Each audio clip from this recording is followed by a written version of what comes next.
Welcome back, ladies and gentlemen, boys and girls, to another session with Mr. Smythe, depending on what part of the world you are from. I'm your humble servant, hopefully humble. Staying humble is not always easy to do, is it, ladies and gentlemen? But it's something we must strive for and do. So, today we're looking at another in my series of Television is Psychological Warfare. And again, the great quote, television is not about the truth, it is about creating reality. So let's take a look at this show that was extremely popular 20 years ago. You had to pay extra for it because it was on HBO, and at that time, if you paid for HBO extra on your cable, you got the edgy programs. So this was considered edgy at the time. Now, something like this is considered normal among women, which is really, really sad. And quite disgusting, as I might add. So we're going to take a look at this clip. Now, if you don't know Sex and the City, it was a show about four 20-something, 30-something-year-old women who are basically writing the CC, if you know what that stands for. Shout out to Casual Bachelor and some other people in the manosphere. And these women are having the time of their lives, just having fun with various men and roaming around New York City and just whining and dining. And it's a fantasy world for women. And it got young women 20 years ago to start acting like this. Now, the clip I'm about to show you, be warned, it is foul language and very sexual content. So, if you don't want to hear that, or if you have children in the room, please, please take them away. But this clip I found on YouTube, and this is just one of many clips that are put up on YouTube about Sex and the City that anybody can see, including children. So that gives us another barometer of where we're at in our degradation as a society. And we're not going to last too much longer. The Most High God will not tolerate this behavior much longer. So prepare yourselves, ladies and gentlemen, for what's to come. Get ready. So let's roll the clip, and you will definitely see what I'm talking about. And there's no doubt that this show was created to corrupt women. We've been looking for you everywhere. So, how is everything? She means have you and James done it yet? Mm-hmm. And? It's nice. I'm so happy for you. Okay, so real quick, you see the four characters in a bar, in a bathroom, and they're friends. And if you watch the show, and I couldn't stomach it at all when I watched it. I just couldn't watch. I know, but I studied it, and each of these women has their own kind of unique personality. Very, very common formula that they use when they create television series, movies, boy bands, right? They create each character that a little bit different. And then when people are watching, when women are watching this, they'll say, "Oh, I identify with the redhead, or I identify with the blonde girl, or I identify with the garden tool," if you know what I mean. Garden tool, think about that. Shout out to Replicant Fish. Or I relate to the more effeminate, if there is one in this, one that's kind of airheady, right? Just like when they created the Beatles, right? They gave them four different personalities, and women would sit there. I like Ringo, he's the shy one, or I like George, he's the intellectual one, or they have all that stuff. It's classic psychological and sociological manipulation created by the lovely people at such places like the Tavistock Institute and the Frankfurt School and Sigmund Freud. Okay? So please, again, I will say it over and over again, you are being manipulated when you watch these shows, and you are being socially engineered. All right, but let's continue. It's going to get really gross in just a second.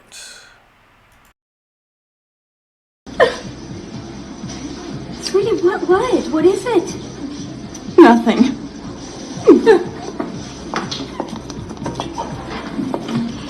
Hey, what's going on? Why are you crying?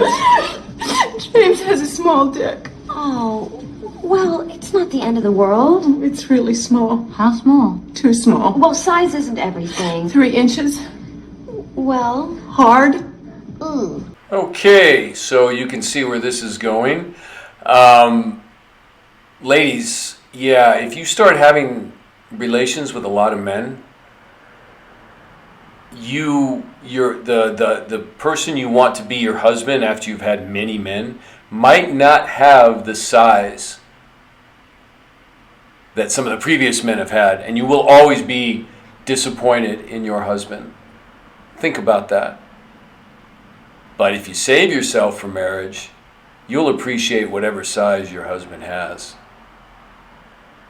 Okay? You see how this is damaging to women, and it's pretty obviously this show also damages men and makes men stress out. Okay, I'm going to say it right now, and there's people all over the internet. Shout out to Kevin Samuels. Shout out to Undead Chronic. They're letting you know that men find women like this disgusting. We find women like this disgusting. Okay? So it's something to think about. But again, this was all the rage 20 years ago, and it got women, young women, to think this behavior is okay and everything is going to be okay. Men are going to still want them into their 30s after they've had many men. No, it's not going to happen. You're going to have to settle for Dorky McDork that can't get anybody else.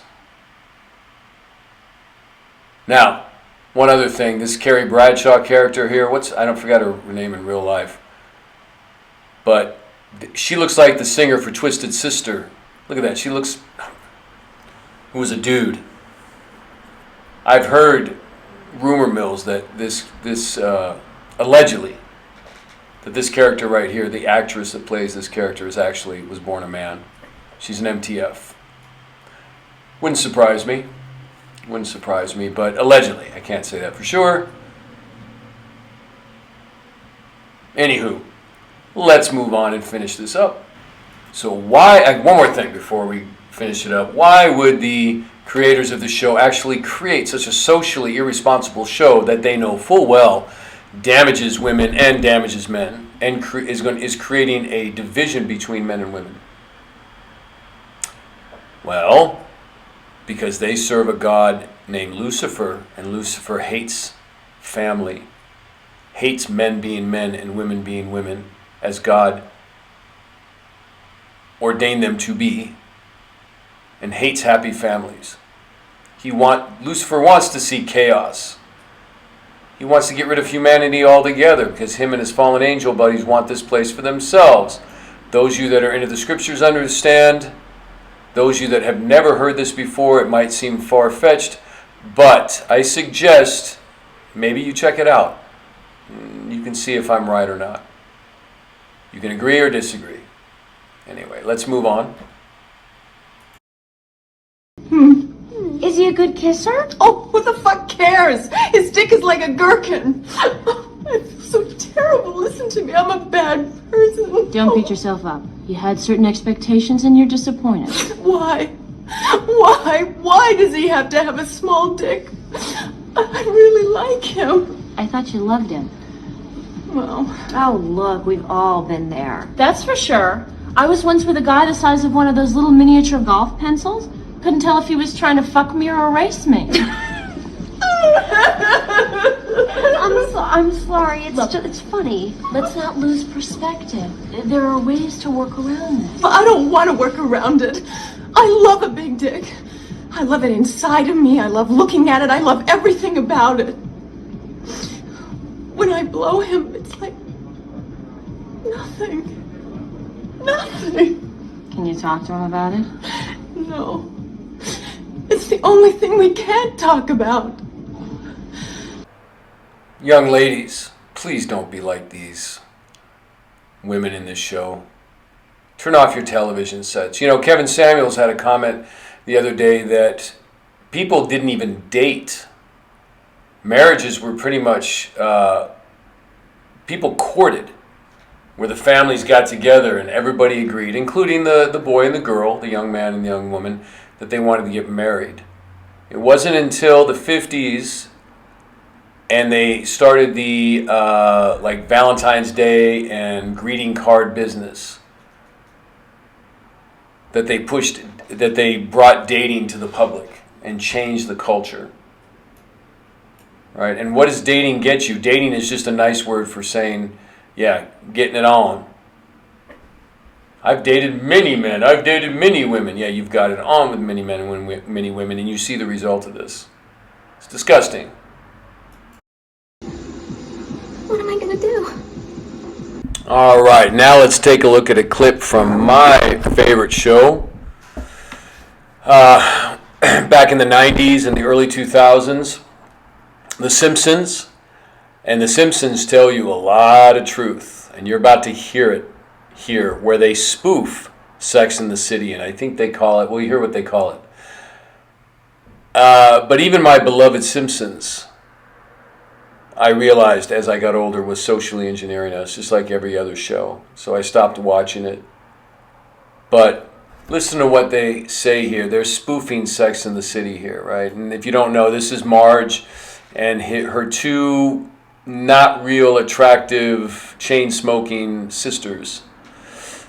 And they're having a girls' night at at her sister's apartment, her twin sister's apartment, and they're going to watch quote Sex and the City. I forgot what they call it, but you'll see it's pretty funny. But they tell you something here that's very, very telling. Nookie in New York? It's a cable show about 4 single women who act like gay men. That sounds great! If I'm not having sex by the end of this goat cheese quesadilla, I'm gonna scream. I also enjoy sex. Since this morning, I've had sex with a New York Nick, 2 subway cops, and a guy who works on Wall Street. Broker? Nah, she's just really sore. This is so like our lives. It's like they get a camera in our apartment. Coming up, a show about 4 single women that act like gay men. That sums it up in a nutshell. Okay? Young ladies, you don't want to act like gay men. Don't look to gay men for advice on how to live your life. Okay? Straight men find women that act this way disgusting. We don't want to marry and love and care for women like this, that act like this, that have had many men before us. Please understand that. So if you're young and you're just starting out, it's something to think about. Okay, so once again, here's another example of how television is a weapon. It's creating a reality and not a good reality. Right? And they created television so that people will go out and change their lifestyle to fit what they see on TV. Just another example. Okay, so this is Mr. Smith. And thanks for dropping by. Please like and subscribe. It'll really help me out, bring traffic to the channel, and we will see you on the next one, and may the Most High Almighty God bless you and keep you until the next time.